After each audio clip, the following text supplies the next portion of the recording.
और आज युद्ध का 11वां दिन है, लेकिन ना ईरान का अटैक कम हुआ है और न ही अमेरिका इजराइल ने हमले में कोई कोर कसर छोड़ी है। ईरान जहां तेल अवीव को लगातार टारगेट कर रहा है, वहीं इजराइल ईरान के 5 शहरों पर ताबड़तोड़ बमबारी कर रहा है। और अब आपको तस्वीर दिखा रहे हैं, जिस तरीके से देखिए कि ये जो अटैक हुए हैं, कहीं से भी ये अटैक कमजोर नहीं पड़ रहे हैं। ना ही इजराइल की ओर से अटैक कमजोर पड़ रहे हैं, ना ही पलटवार के तौर पे ईरान की ओर से अटैक कमजोर पड़ रहे हैं। और इसी वजह से ये हमले दिन पर दिन और घातक विध्वंसक होते चले जा रहे हैं।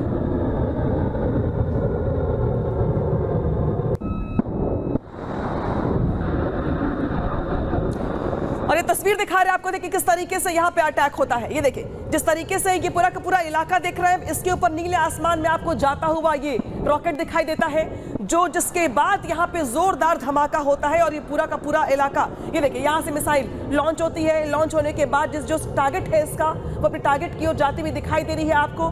इसके बाद जिस तरीके से धमाका होता है, ये देखिए मिसाइल आई, लॉन्च हुई, उसके बाद जहाँ पे उसने टारगेट को हिट किया, वहां पर जोरदार धमाका होता है। इसके बाद जिस भी इलाके में ये गिरा, जरा सोचिए कि उस इलाके का हाल कैसा होगा। और सबसे महत्वपूर्ण बात तो ये है कि इसी के जरिए जो कम्युनिकेशन सेंटर्स हैं, उनको भी टारगेट किया गया है और उन्हें भी ध्वस्त करने की यहाँ पे कोशिश है अटैक के जरिए। और तस्वीर दिखा रहे, देखिए आपको ये तस्वीरें हैं हाइफा की, जहां पे ईरान की ओर से अटैक किया गया। और हमले के बाद देखिए किस तरीके से यहाँ पर जो टुकड़े हैं ड्रोन के, वो गिरते दिखाई दे रहे हैं। उसका जो हिस्सा है वो गिरा हुआ दिखाई दे रहा है। लेकिन हाइफा के इस इलाके में जितनी तबाही मची है, वो साफ साफ दिखाई दे रहा है। कम्युनिकेशन सेंटर के लिए जो टावर्स थे, वो उस पे बहुत नुकसान पहुंचा है। ये तस्वीर दिखा रहे हैं आपको, देखिए ईरान के तेहरान में भी बर्बादी का मंजर आपको दिखाई दे रहा है। हालांकि जब अटैक की शुरुआत हुई थी, इस तेहरान से ही अटैक की शुरुआत हुई थी और अभी तेहरान में लगातार अटैक किए जा रहे हैं। लेकिन तस्वीर देखिए तेहरान की, जहाँ पे बहुमंजिला इमारतें हैं, बिल्डिंग्स हैं, अपार्टमेंट्स हैं, सब कुछ यहाँ पर मलबे में तब्दील हो गए हैं। रेस्क्यू की जो टीमें हैं वो लगातार मौके पर लगी हुई हैं, वो रेस्क्यू कर रही हैं। लेकिन ये तबाही बता रही है कि ये जो युद्ध है वो अगले पड़ाव पर जा पहुंचा है, जहाँ पे इन तमाम अटैक के बावजूद ईरान रुकने या थमने को तैयार नहीं है और कह रहा है कि हर हमले का जोरदार पलटवार करके जवाब देंगे। और ये देखिए, ये तस्वीर दिखा रहे हैं आपको रमत की इजराइल के रमत की तस्वीर है, जहां पे अटैक के बाद का जो नजारा है वो हम आपको दिखा रहे हैं। ये तस्वीरें बेहद अहम हो जाती है। देखिए ये तस्वीर हमले के पहले की है, जहाँ पे हमले के पहले सब कुछ आपको ठीक दिखाई दे रहा है, नॉर्मल दिखाई दे रहा है। लेकिन ये जो गोल गोल घेरे देख रहे हैं आप, इन घेरों में अब देखिए यहाँ पर क्या हो गया है, हमले के बाद यहाँ पर क्या हो गया है, कितना ज्यादा नुकसान पहुंचा है। इसके बाद अब देखिए ये जो यूएस नेवी की तस्वीर दिखा रहे हैं आपको, ये जो तस्वीरें हैं वो ये बताते हैं कि किस तरीके से यहाँ से अटैक हो रहे हैं। और यूएस नेवी ने जिस तरीके से बीते दिनों अपना एक कैरियर और बढ़ाया है, वो ये बताता है कि यूएस की ओर से जो तैयारी की गई है ईरान को लेकर, वो अलग लेवल की गई है। तो भाई दूसरी ओर अब इजराइल जिस तरीके से अटैक कर रहा है तेहरान में या बाकी जगहों पर, हमने इसके पहले तस्वीर दिखाई थी, हम आपको दिखाते तस्वीर हॉर्मुज की। हॉर्मुज में जो ड्रोन की जो तस्वीर है वो बहुत महत्वपूर्ण हो जाता है। हॉर्मुज एक ऐसा गेटवे जहां से दुनिया भर में मैक्सिमम तेल सप्लाई होता है। और अब उस जगह पर अब हॉर्मुज में अटैक को लेकर या कब्जे को लेकर जो तैयारी है वो लगभग हर देश की है। यूएस चाहता है उसका कब्जा हो जाए, जबकि ईरान की ओर से कहा जा रहा है कि एक बूंद तेल निकालकर दिखाइए, आप देख लेंगे आपको। तो ईरान हो, चाहे इजराइल हो, चाहे यूएस, सभी चाहते हैं कि हॉर्मुज पर कब्जा किया जाए। लेकिन उसी हॉर्मुज पर लगातार किस तरीके से अटैक किए जा रहे हैं। और जरा सोचिए कि ये तस्वीरें हैं बर्बादी की, क्योंकि अभी से 11 दिन में ही तेल को लेकर हालात ये बन गए हैं। अगर ऐसे ही अटैक होता रहा तो सोचिए आने वाले दिनों में हालात किस तरीके के हो जाएंगे।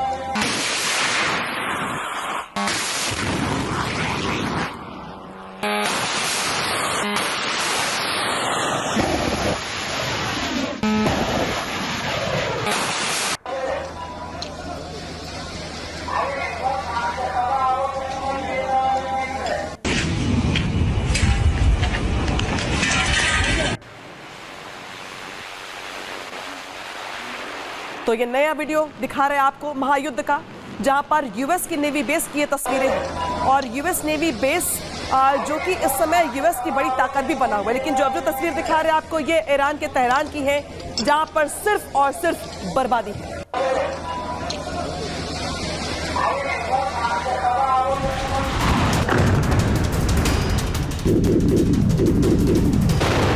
मिडिल ईस्ट में युद्ध की आग हर गुजरते दिन के साथ और भड़क रही है। ईरान के खिलाफ अमेरिका और इजराइल की जंग ने पूरे पश्चिम एशिया को युद्ध में झोंक दिया है। 11 दिन से मिसाइलें बरस रही हैं, ड्रोन हमले हो रहे हैं, समंदर में जंग भीषण हो रही है और चारों तरफ बस तबाही का मंजर है। लेकिन इसी बीच एक बड़ा कूटनीतिक मोड़ आ गया है। अमेरिका के राष्ट्रपति डोनाल्ड ट्रंप ने रूस के राष्ट्रपति व्लादिमीर पुतिन को फोन किया। दोनों के बीच करीब 1 घंटे चली बातचीत में ईरान युद्ध को रोकने पर चर्चा हुई। डोनाल्ड ट्रंप ने पुतिन को फोन किया। दोनों में करीब 1 घंटे बातचीत हुई। ईरान युद्ध रोकने पर गंभीर मंथन हुआ। राजनीतिक और कूटनीतिक समाधान तलाशने पर जोर दिया। पुतिन बोले, मिडिल ईस्ट में तनाव कम करना जरूरी है। ट्रंप ने युद्ध की मौजूदा स्थिति पर पुतिन को जानकारी दी। रूस ने बातचीत को रचनात्मक और स्पष्ट बताया। क्रेमलिन के मुताबिक पुतिन ने ट्रंप से साफ कहा कि ईरान के खिलाफ सैन्य अभियान रोकिए और तुरंत राजनीतिक समाधान तलाशिए। यानी जिस अमेरिका ने जंग शुरू की उसे अब जंग खत्म कराने के लिए रूस की जरूरत पड़ रही है। इसलिए सवाल उठ रहे हैं, क्या ट्रंप जंग में फंस गए हैं? क्योंकि जंग शुरू करते वक्त ट्रंप को उम्मीद थी कि खाड़ी के कई देश खुलकर अमेरिका के साथ खड़े होंगे, लेकिन हकीकत बिल्कुल उल्टी निकली। तेल समृद्ध खाड़ी देश अब खुले समर्थन से बचते नजर आ रही हैं, क्योंकि ईरान के लगातार पलटवार, ड्रोन हमलों और ताबड़तोड़ मिसाइल अटैक ने अमेरिका पर उनके भरोसे को हिला दिया है। यही वजह है कि अब ट्रंप कूटनीतिक रास्ते तलाश रहे हैं। मिडिल ईस्ट की जंग अब सिर्फ मिसाइलों और बमों की लड़ाई नहीं रह गई है। ये ताकत, भरोसे और कूटनीति की भी जंग बन चुकी है। एक तरफ ट्रंप हैं जो ईरान के खिलाफ मोर्चा खोले हुए हैं, तो दूसरी तरफ पुतिन है जो अब इस जंग को रोकने की बात कर रही हैं। अब अहम सवाल ये है कि क्या ट्रंप पुतिन की सलाह मानेंगे या फिर मिडिल ईस्ट की ये आग और भड़कती जाएगी। Bureau report, Republic Bharat. और बड़ी खबर आ रही है, जहां हाइफा में गैस रिफाइनरी और ईंधन टैंकों पर हमला किया गया है। ईरानी सेना ने एक के बाद एक कई ड्रोन दागे हैं। हाइफा में गैस रिफाइनरी और ईंधन टैंकों पर अटैक किया गया है। ईरानी सेना ने एक के बाद एक कई ड्रोन दागे हैं। तो जो लड़ाई शुरू हुई थी यहाँ पर आसमान से हथियारों के जरिए, अब वो जा पहुंची है तेल टैंकर्स, तेल रिफाइनरीज और ईंधन भंडारों पर। यानी कि तरीके से दुश्मन देश को किस तरीके से आर्थिक तौर पर कमजोर किया जाए, ये रणनीति के तौर पर दिखाई दे रहा है। अब इसी वजह से ईरान की ओर से ईंधन भंडार पर अटैक किया गया।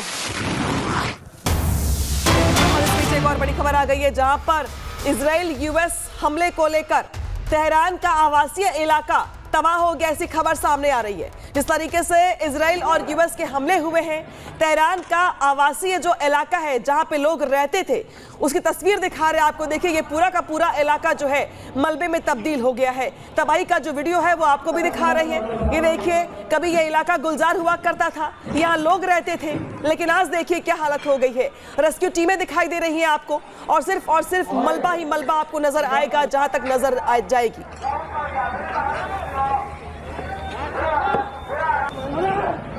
सिर्फ और सिर्फ चीख पुकार और सिर्फ तबाही। एक और बड़ी खबर आई है, जहां तेल अवीव पर मिसाइलों की बौछार हुई है। ईरान की ओर से एक के बाद एक कई मिसाइल दागे गए हैं। ईरान की ओर से तेल अवीव पर मिसाइलों की बौछार की गई है। इसके पहले बताया हमने आपको कि किस तरीके से ईरान की ओर से हाइफा में जो भंडार है ऊर्जा का, वहां पे अटैक किया गया। तो तेल अवीव की तस्वीर दिखा रहे हैं आपको, जहां पर ईरान की ओर से मिसाइलों की बौछार कर दी गई है। ईरान ये दावा भी करता रहा है कि कितनी जंग लड़ेंगे आप, हम आपसे लड़ लेंगे 2 हफ्ते, 4 हफ्ते, महीनों, सालों। ईरान ये कहता रहा है शुरुआत से ही कि हमारे पास पर्याप्त मात्रा में हथियार है, हम आपसे जंग लड़ेंगे। और जिस तरीके से यूएस या इजराइल को लग रहा था कि ये युद्ध खत्म हो जाएगा, लेकिन वो ऐसा नजर आ नहीं रहा। अभी 3 तस्वीरें हैं महायुद्ध की आपको दिखा रहे हैं। देखिए, हाइफा में रिफाइनरी पर अटैक किया गया ईरान की ओर से, तो भाई दूसरी ओर इजराइल के अटैक में तेहरान में जो तबाही देख रहे हैं आप, वो भी आपको दिखा रही है। तीसरी तस्वीर दिखा रहे हैं आपको तेल अवीव की, जहां पे ईरान की ओर से एक के बाद एक बैक टू बैक मिसाइल से अटैक किया गया है। तो ये वार पलटवार की जो तस्वीरें हैं, इसमें एक चीज कॉमन है, वो है सिर्फ और सिर्फ बर्बादी, चाहे ईरान में हो या फिर इजराइल में।